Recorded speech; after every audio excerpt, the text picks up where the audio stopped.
자, 5장 이어가도록 하겠습니다. 사업과 기업의 글로벌화입니다. 자, 이 장에서는요, 기업이 이제 국내, 국내, 국외 이제 이렇게 나뉠 수가 있는 거죠.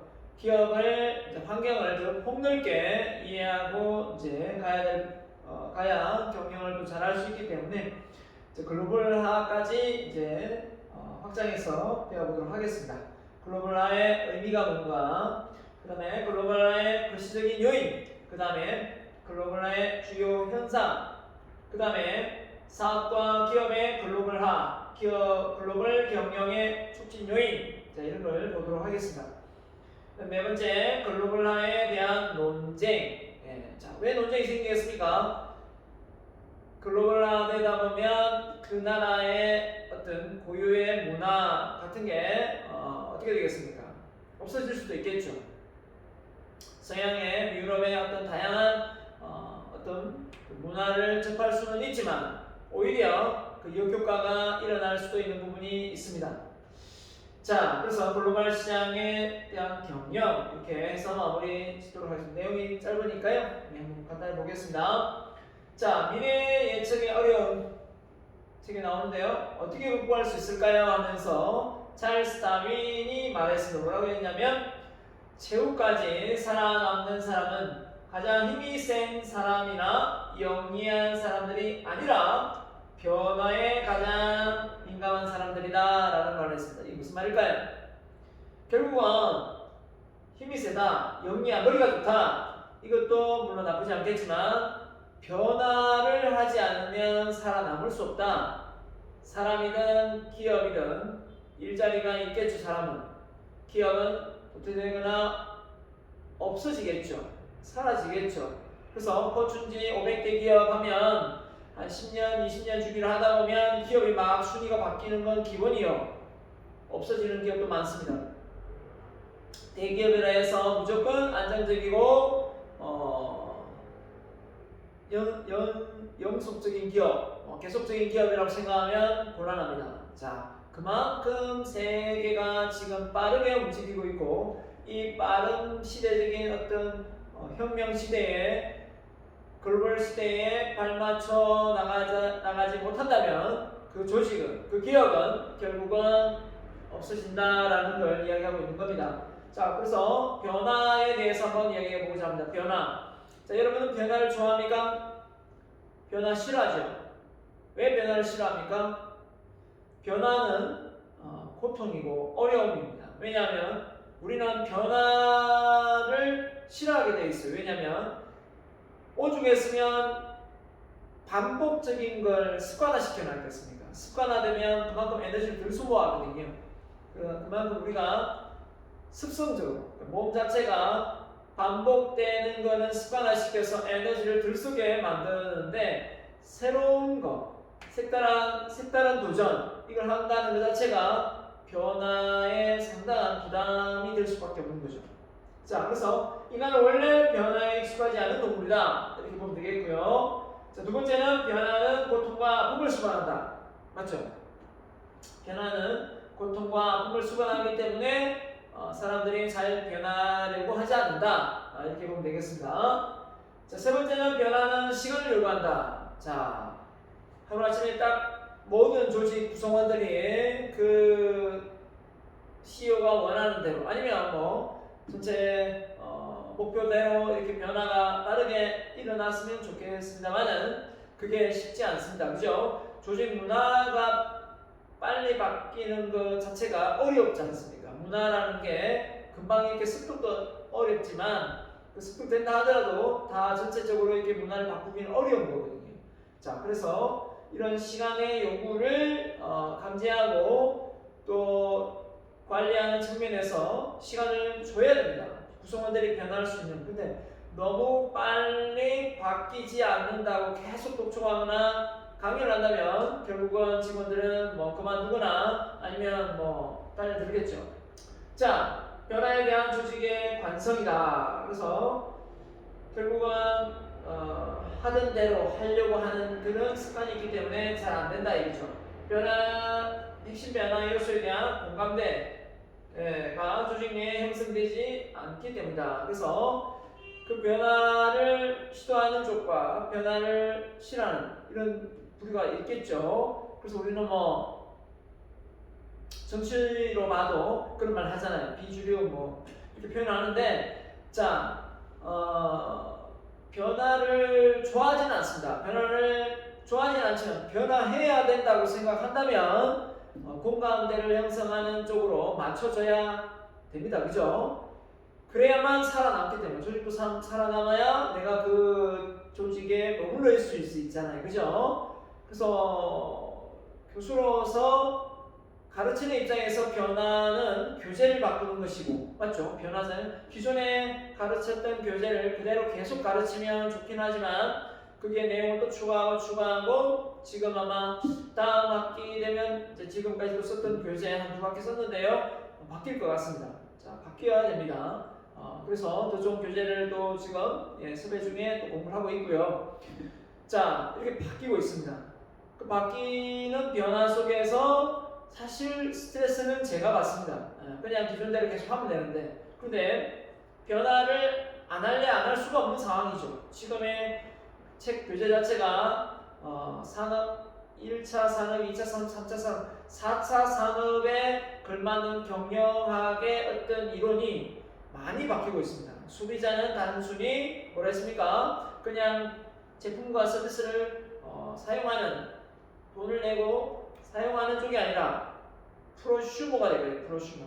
생산과 소비를 함께 가능하게 하는 소비자가 프로슈머 아닙니까? 그런 식의 어떤 변화가 일어났기 때문에 이 소비자가 이제는 생산자와의 역할을 같이 하는 플랫폼 역할을 공유해서 많은 뭡니까?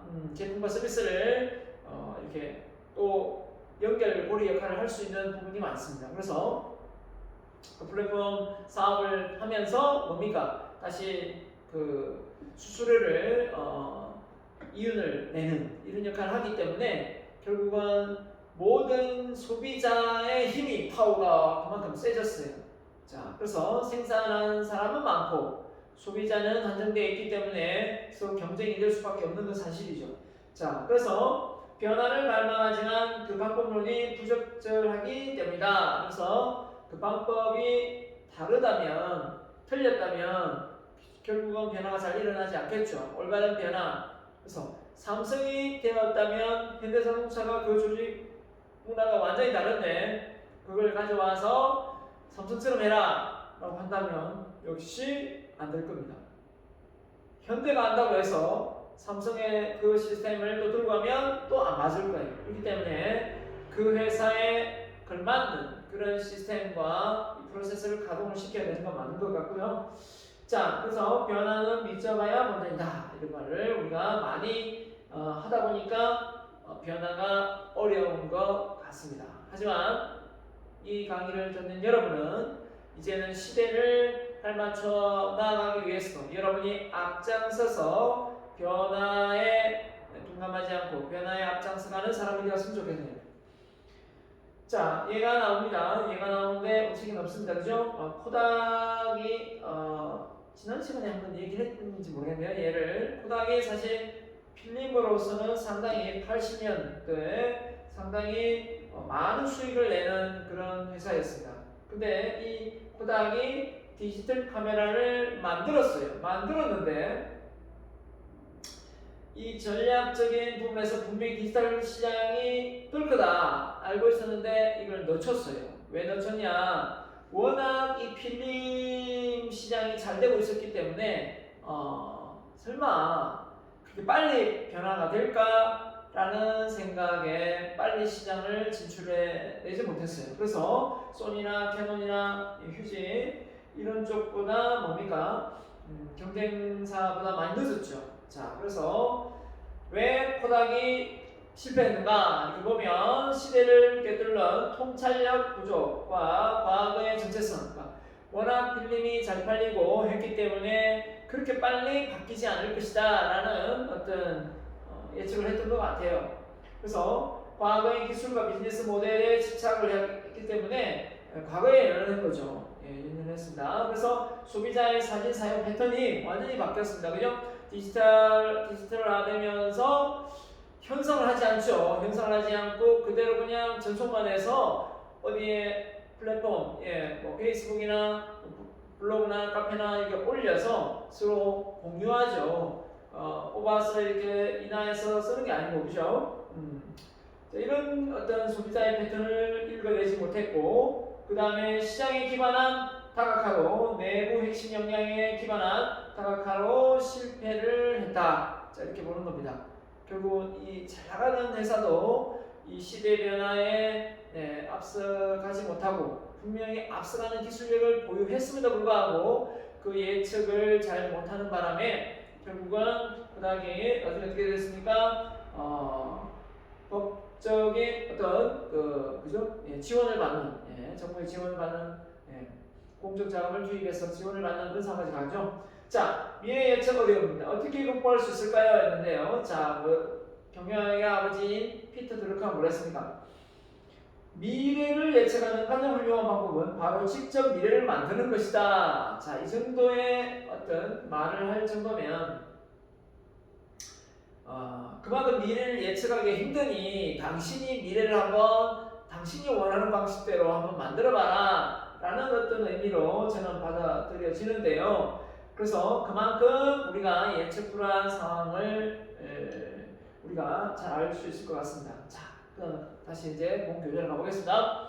기업의 글로벌화. 자, 세계 시장에 제품을 판매하여 매출을 증대시킨다. 상당히 이제 시장 자체가 넓어지니까 엄청난 메리트가 있는 거죠. 자, 그래서 연구개발 및 생산, 자금 조달, 다양한 경영 활동을 수행하여 경쟁력을 갖춘다. 자, 이렇게 보면 글로벌화가 상당히 좋은 걸로 붙여집니다. 그죠?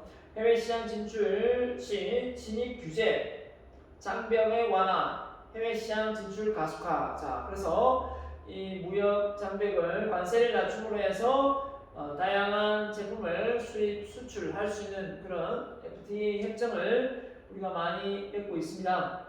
그래서 글로벌 진전에 따라 중국과 한국을 비롯한 세계 글로벌 기업이 수출하고 있다. 자, 우리나라도 마찬가지입니다. 중국도 이렇게 많은 수출을 넣어서 자국을 많이 보호하고 있고 또 그런 수출을 통해서 수익을 증대하고 있습니다. 경쟁력을 높이고 있는데 우리나라 역시 마찬가지입니다. 우리나라 역시 수출 국가로서 원유도 원유를 수출하는 나라 아닙니까? 그렇기 때문에 국제 유가가 낮아지면 우리나라 전체 그죠? GDP가 낮아지는 것처럼 그만큼 영향력이 큽니다. 철강도 마찬가지고요. 많은 수출을 하고 있습니다. 그래서 자동차도 수출 많이 하고 있고 그런데 뭐 농수산물이나 이런 부분에서는 또 다양한 또 수입을 하고 있습니다. 그래서 어떤 거는 양보를 하고 어떤 거는 또 이익을 보는 그런 상황이 벌어지는 거죠. 다 다른 나라도 마찬가지겠죠. 마찬가지입니다. 모든 걸 다 자국의 이익을 위해서 FTA를 무역 협정을 맺고 있다면 그런 나라는 오래 못 갑니다. 어떤 품목은 이익이 되지만 어떤 품목은 또 양보를 해야 되는 거예요.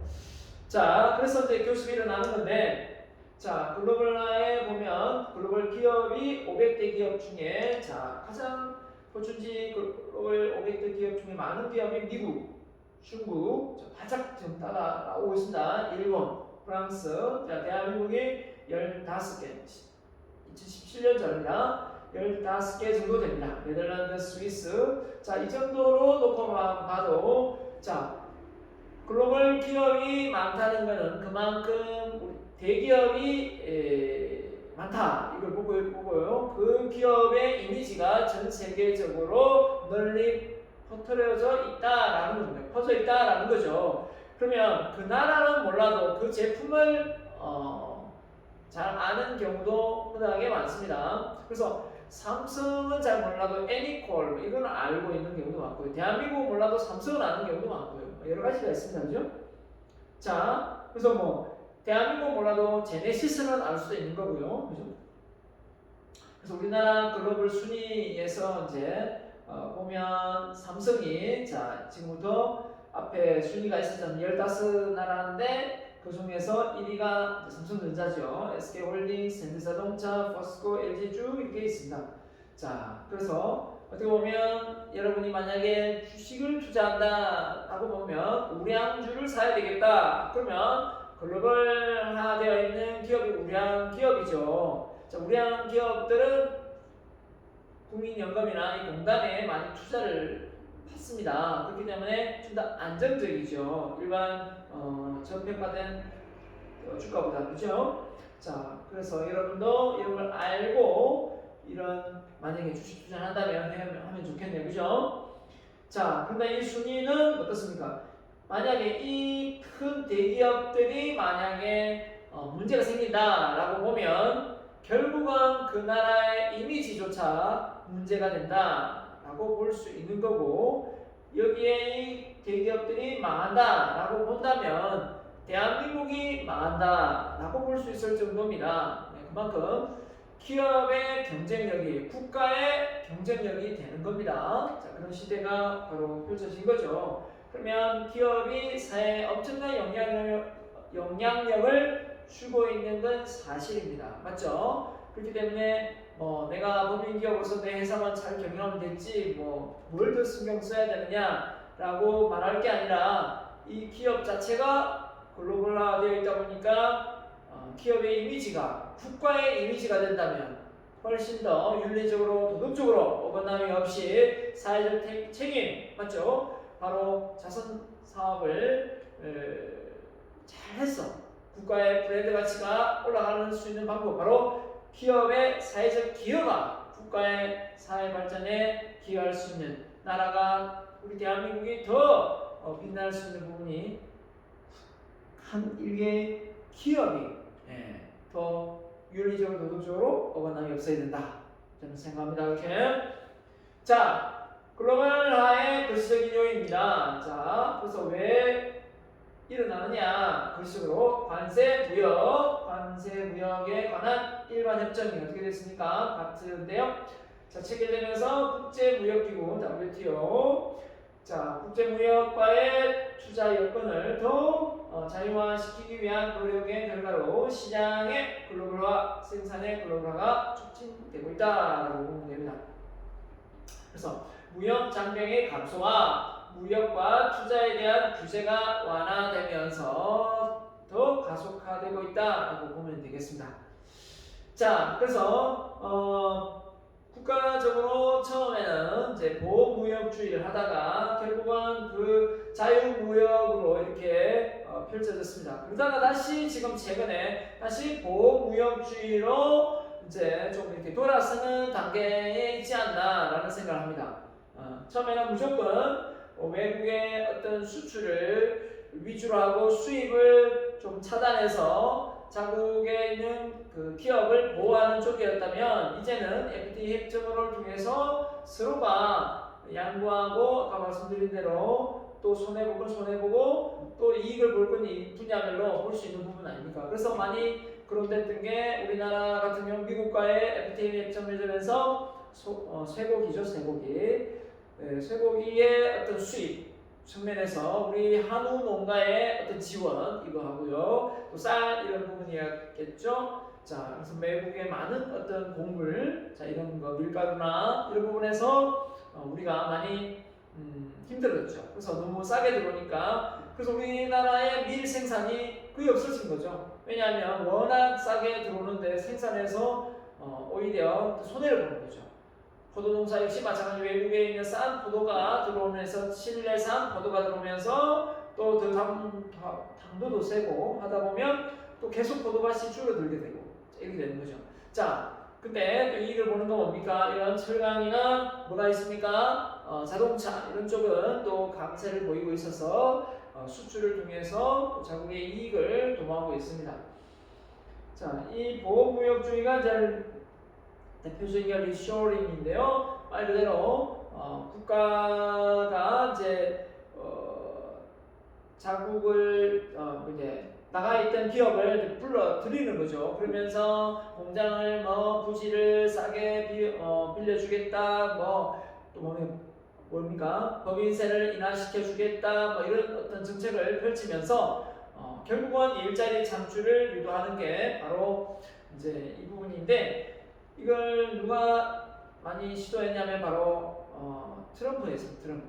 그러니까 미국이 되게 이제 잘 살게 된 것처럼 보였어요. 그러다가 이제 너무 보호무역주의를 가다 보니까 그죠? 뭐 이산화탄소 배출 이런 부분도 막 탈퇴를 하고 또 나가있던 미군들을 철수시키고 그죠? 파견 나가있던 철수시키고 그런 국가 보안관 역할을 했던 이 뭡니까? 미국의 어떤 역할이 많이 축소된 거죠. 축소되면서 미국에 대한 이미지가 완전히 실추됐어요. 완전히 실추됐습니다. 그걸 다시 끌어올리고 있는 게 지금 바이든 정부거든요. 네, 그래서 어떻게 보면 대통령 하나 잘못 뽑으면 나라가 정말 한순간에 망할 수도 있다는 걸 절실히 보여줄 수 있습니다. 자, 그래서 글로벌 시대의 글씨교육. 자, 우리나라는 2004년 칠레를 시작으로 싱가포르, 아시안 국가, 인도, 유럽, 페루, 미국, 터키, 콜롬비아, 캐나다, 호주, 중국, 뉴질랜드, 베트남, 중미 지역 등과 자유무역 협정을 맺고 있다. 자, 이런 것들이 글로벌화를 촉진시키고 항상 이제 이 FTA 협정을 맺게 되면 그 대통령이 그 나라의 데리고 갑니까? 같이 동반해서 우리 대기업의 총수들을 다 데리고 가죠. 가가지고 그 나라의 기업가들 또 정치가들을 다 이렇게 소개시켜 줍니다. 그러면서 투자를 유치받죠. 뭐 건설업이라든지 뭐 정유관이라든지 뭐 지금은 잘 아지 않겠지만 원전이라든지 그죠? 이런 사업들을 펼치고 있습니다. 우리나라는 원전을 좀 위험하기 때문에 없애려고 하면서 원전을 수출하는 것은 또 뭔지 좀 앞뒤가 안 맞는 정부 정책이 아닌가라는 생각도 좀 들었습니다. 지금은 뭐 안 하는 걸로 알고 있습니다. 자, 글로벌화의 주요 현상입니다. 시장의 글로벌화. 과거에는 독립적으로 존재하는 국가 시장들이 하나의 거대한 글로벌 시장으로 통합되는 추세입니다. 자, 그래서 생산성의 글로벌화. 그래서 생산 요소가 보통 노동력, 에너지, 토지, 자본 등인데요. 국가 간의 품질의 차이를 활용하기 위해 전 세계 여러 국가의 생산 활동을 하는 추세다. 그래서 싼 노동력 어디에서 어느 지역에서 그죠? 예. 그 기술력이 또 있으면 그 기술력 바탕으로 또 다른 나라. 그러니까 한마디로 다국적 기업이 될 수밖에 없는 겁니다. 그죠? 생산을 하는데 그냥 한 지역에서 국한된 것이 아니라 여러 나라에 국한되어서 예를 들면 이케아가 이제 스웨덴에서 온 그 가구 아닙니까? 우리 국내에서도 들어와서 이제 상당히 잘 성장하고 있는 것 같습니다. 자, 그런 걸로 보면 우리나라가 갖추지 못한 그런 어떤 역할들을 또 그 나라들은 또 빠르게 이제 보급시키고 우리나라가 또 가지고 있는 어떤 이 배달의 어떤 이런 역할들을 또 외국에 나가서는 또 활용하여서 그 나라의 편리성을 도모할 수도 있겠죠. 자, 그래서 코카콜라, 맥도날드, 스타벅스, 삼성전자, 이케아 이런 부분이 이미 시장에 글로벌화되어 있는 건 사실입니다. 그렇죠? 네. 자, 그래서 보잉사가 예를 들어 나왔네요. 787 기종의 경우 1만여 개의 부품이 있는데 이 부품을 그냥 미국에서 다 만드는 게 아니라 일본, 프랑스, 영국, 이탈리아 등에서 500개의 납품업체를 공급을 받은 납품업체 공급을 받는 겁니다. 결국은 하나의 어떤 비행기가 완성되는 게 다양한 나라들의 어떤 협력업체의 도움을 통해서 결국은 완성품이 만들어진다라고 보면 되겠습니다. 자, 그래서 국제시장에 제한된 성장인데요. 글로벌 경영의 촉진 요인이 뭔가 봤더니 자, 포화가 늘면 외국 시장에 진출한다. 이렇겠죠. 눈을 잘 보고 다리 꼴기 때문에 자, 실제 동유럽 시장의 진출을 위해 매출이 크게 늘어나는 성과다. 이렇게 했습니다. 동유럽. 그 다음에 기술의 변화. 자, 운송수단의 발전, 통신 기술의 발전. 자, 이런 통신 뿐만 아니라 커뮤니케이션 수단의 발전으로 낮아진 항공료, 자 이걸 이용해서 다양한 기술 또 운송 수단의 빠른 변화죠. 자 그래서 인터넷 발달로 실시간으로 연결되어서 다양한 정보를 주고받을 수 있기 때문에 이 글로벌화를 촉진시키고 있는 것 같습니다. 그 다음에 글로벌의 경쟁입니다. 자, 그래서 기업들이 해외 시장에 서로 이제 경쟁을 하고 있는데요. 이제 테슬라가 전기 자동차를 일찌감치 만들어서 선도를 하고 있는데 그게 못지않게 많은 뭐 GM이나 벤츠나 또 우리나라 현대가 지금 그 경쟁 시장 구도를 놓고 지금 많이 경쟁을 벌이고 있습니다. 그래서 기업들의 해외 시장의 진출, 자 이걸 많은 그 온라인의 언론을 통해서 이게 정보가 공유되다 보니까 더 많이 경쟁이 심화되는 거죠. 그래서 만약에 이런 온라인상의 정보가 교류가 안 된다면 누가 어느 기업이 뭐 어떤 걸 만들었는지 잘 모를 텐데, 그죠? 몇 번 충전에 뭐 몇 킬로가 간다더라, 뭐 이런 내용들이 많이 올라오고 있습니다. 그죠? 5분, 10분 충전에 뭐 500km를 간다더라 이런 내용들이 나오면서 그 성능들이 다 뭡니까? 공유가 됩니다. 그 공유가 되다 보니까 경쟁이 더 심화되는 거죠. 모르면 그냥 몰라서 넘어갈 텐데, 자 해외 시장에서의 경쟁과 본국에서의 경쟁 역시 글로벌 수준에서 경쟁 더 많이 일어나고 있습니다. 그죠? 자원에서의 접근입니다. 자 그래서 세계 어느 곳에서든 필요한 자원, 기술을 최선의 가격, 최저에 가까운 가격으로 구매를 가능하고, 자 비용의 감소 이런 부분이 오히려 글로벌화를 촉진시키고 있다 이렇게 보고 있습니다. 그래서 글로벌의 경쟁력을 얻을 수 있다. 이렇게 하는 게 훨씬 더, 그럼 예를 들면 미국의 아이폰이 미국에서 생산되는 것이 아니라 대만에서 생산되거든요. 그러니까 그 아이폰이 그 가격이 낮춰질 수 있는 부분이 만약에 미국의 자국에서 비싼 노동력으로 만들어졌다면 엄청난 더 많은 비용을 우리가 지불해야 되겠죠. 자, 글로벌화에 대한 논쟁입니다. 자, 글로벌화의 반대 시기도 있습니다. 자, 이런 거 볼까요? 외국 기업의 시장 잠식에 따른 실업 증가. 자, 이게 외국이 들어옴으로 해서 어떻습니까? 네, 실업 증가하고 미숙련 노동자의 임금 하락. 네. 선진국 같은 경우는 나가버리죠. 기업이 외국에 이렇게 세워지니까 실업이 증가할 수밖에 없는 거고, 그 다음에 임금률 하락. 비교해서 노동력에서 하락이죠. 환경 파괴, 심화, 고유 문화 파괴. 그래서 문화 제국주의에 대한 불만이 나온다 했는데, 그래서 일부 선진국가들이 가지고 있던 문화를 결국은 이 저개발, 그죠?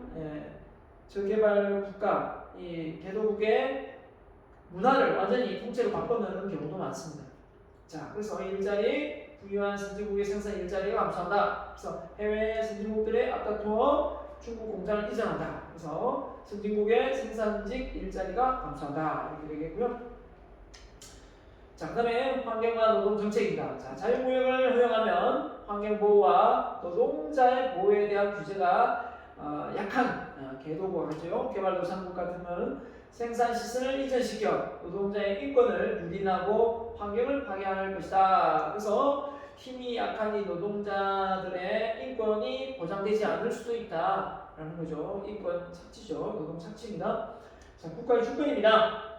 자, 세계 경제의 상호 의존성이 높아지면서 경제적 권한이 국가로부터 이 무역이죠, WTO, EU 등 같은 초국가적인 기관들로 이전되어 오히려 그 국가의 어떤 경제적 패권 권한이 위임되는 역할을 하게 되죠. 국가의 주권이 흔들리는 상황이 발생됩니다. 빈부의 격차.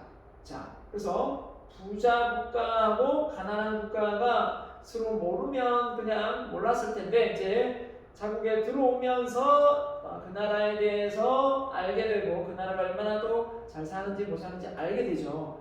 그러면서 빈부의 격차를 느끼면서 또 성실감 이런 것도 생기게 되겠고요.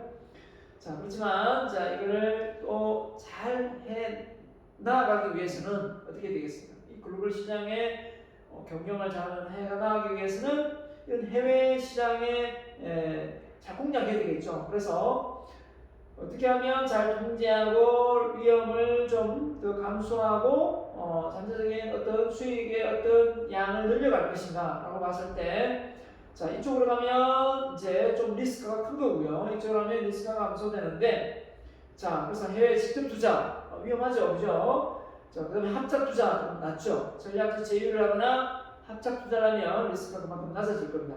아예 그냥 OEM 방식이나 위탁을 하면 덜 위험할 거고요. 그 다음에 프랜차이징 하거나 그냥 단순히 수출하거나 그냥 라이센싱 그냥 면허 빌리듯이 그냥 그 허가만 해주면 또 거기서 제품이 만들어지는, 결국은 이 모든 것들이 해외 기업에 진출할 수 있는 어떤 방법들입니다. 하지만 그 위험도는 이 오른쪽으로 갈수록 훨씬 더 위험하겠죠. 자, 그래서 라이센싱입니다. 그죠?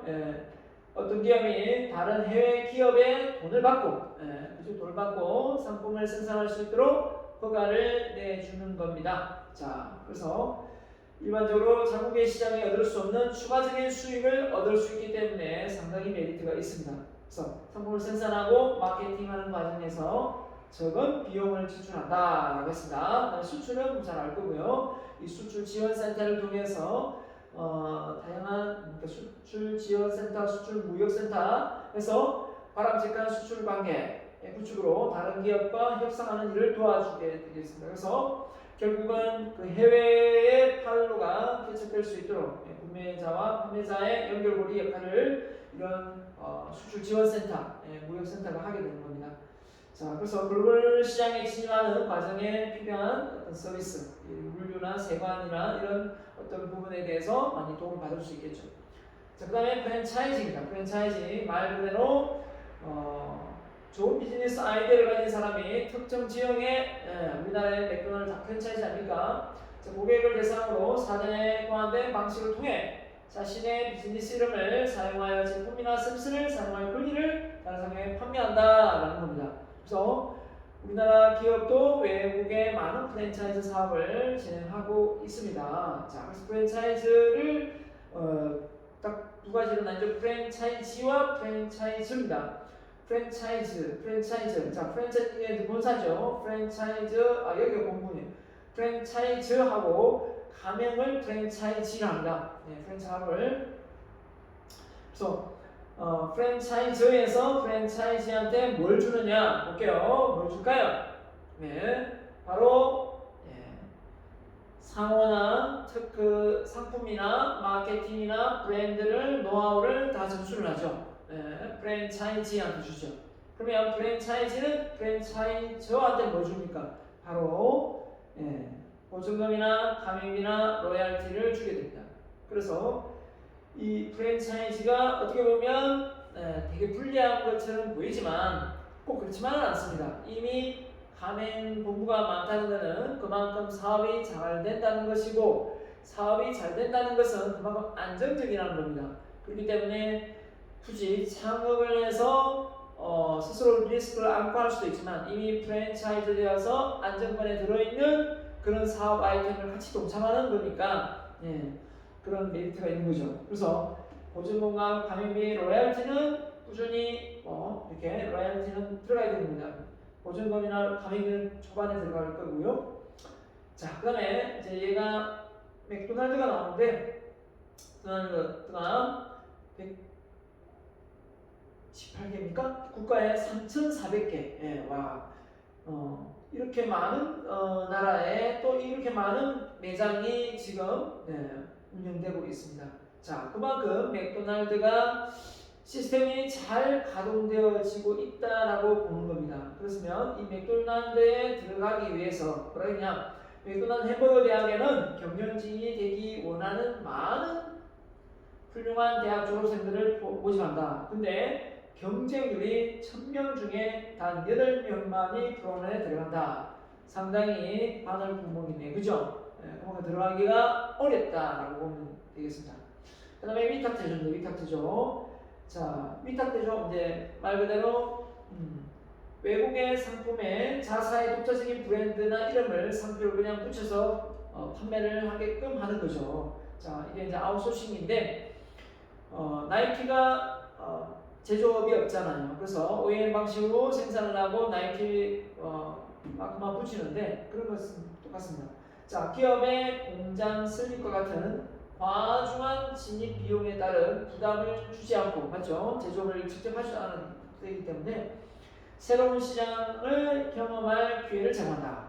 정말 좋죠? 만약 브랜드가 성공적으로 받아들여지면 그 기업은 목표 시장에 침투하는데 수반되는 위험 수준을 낮춘다. 예, 그래서 OEM 방식으로 많이 하고요. 그 다음에 좀 더 위험한 게 이제 합작 투자입니다. 동반해서 둘 사이에. 자, 그래서 합작 투자의 이점은 기술 위험을 서로 공유해서 투자를 같이 하기 때문에 마케팅 역량, 경영상의 경험을 공유할 수 있죠. 그 다음에 종종 상품이나 자국에서 생산되지 않으면 외국 기업의 진입을 허용하지 않는 국가들의 진입이 참 용이합니다. 그래서 중국에서 받아들이지 않을 때 합작 투자를 통해서 그 자국 내의 제품을 또 생산할 수 있게끔 만들죠. 뭐 베트남이나 마찬가지입니다. 자, 그래서 이제 뭐 도요타 자동차가 태국의 자동차를 만들려고 하는데 그 태국에서 막으니까 그러면 우리하고 계약하는 대신 부품을 줄 테니까 자국 내에서 조립을 해서 팔아라 이렇게 된 거죠. 그러다 보니까 나중에 뭐 어떻게 됐습니까? 면허증까지 그럼 당신 나라에서 발리해라 이렇게 된 거죠. 그런 식의 어떤 교섭을 벌이게 됩니다. 전략적 제휴입니다. 시장 경쟁력을 가질 수 있고 상호 협력하기로 한 둘 또는 그 이상의 기업들 사이에 장기적 파트너십이다 했습니다. 그래서 이런 부분이 다 리스크를 좀 더 감소하기 위해서 같이 하는 거죠. 비용이나 위험을 좀 더 줄이기 위해서. 자, 국제시장이 홀로 시작했을 경우 겪는 시장, 자본, 기술, 전문성에 대해서 어려움이 많죠. 이런 부분을 전략적 제휴로서 좀 줄일 수 있는 겁니다. 유연한 형태로 맺을 수 있어 규모에 상관없이 다른 국가의 기업들을 효과적으로 연결할 수 있다. 자, 마지막으로 해외 직접 투자입니다. 직접 투자. 그래서 외국으로부터 영구적인 자신이나 사업체를 그냥 사들이는 거죠.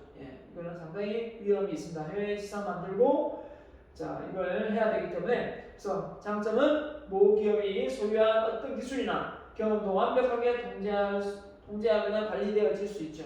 그 대신 모 기업이 다른 국가의 경제 영역에 대량의 자본과 기술을 투자를 감행해야 됩니다. 자, 그래서 만약에 이건 어떤 겁니까? 우리가 북한에다가 그 공장을 설립했지 않습니까? 근데 관계가 안 좋아서 나가라 해가지고 지금 그죠? 그 공장을 우리가 지어놓고도 못 들어가는 거예요. 그런 거랑 똑같습니다.